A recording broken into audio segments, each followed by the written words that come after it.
In the heliocentric model of the cosmos, the moon revolves around the Earth 13 times per year, traveling at 2,288 miles per hour, while the Earth revolves around the Sun once per year, traveling at 67,000 miles per hour. The following model and animation illustrate how this is supposed to occur. As you can see, since the moon is revolving around the Earth, which itself is revolving around the Sun, in order to maintain its regular orbit, the moon would have to be constantly and drastically changing its speed in ways completely unaccounted for by the model. In the outer part of its orbit, the moon would have to speed up 67,000 miles per hour, in addition to its regular speed of 2,288 miles per hour, just to keep up with the Earth. So the moon would then be traveling at 69,288 miles per hour when it reached the front of the Earth. At this point, since the moon is allegedly 240,000 miles away from the Earth would catch up in just 4 hours, so the moon must continue traveling 67,000 miles per hour along Earth's trajectory, while simultaneously continuing its now perpendicular 2,288 mile per hour second trajectory.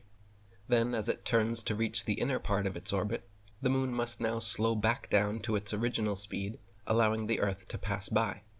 Lastly, as it passes behind the Earth, the moon must once again quickly accelerate back up to nearly 70,000 miles per hour before getting left in the dust.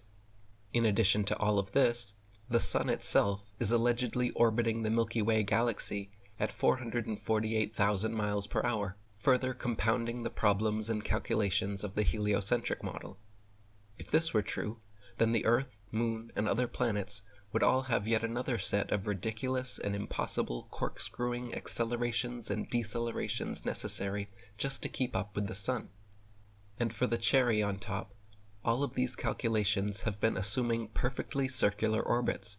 but the actual heliocentric model claims that the Moon's orbit around the Earth's orbit around the Sun, and the Sun's orbit around the Milky Way are all elliptical, not circular, meaning there would be even more additional accelerations and decelerations to calculate depending where each one is along its elliptical path. These constant and drastic accelerations and decelerations necessitated by the heliocentric model are rarely, if ever, mentioned by globe believers, because they have always been taught that the reason we do not feel or experience any of this supposed motion is because we always travel at a constant velocity. In their own model, however, due to their elliptical orbits and revolving around other revolving bodies, the Moon, Sun, Earth, and other planets could not maintain constant velocities, and would instead be regularly accelerating and decelerating. Yet, meanwhile, you can stack a house of cards, make a rock cairn, or play a game of Jenga, all without any of this motion, acceleration, and deceleration ever being felt or experienced.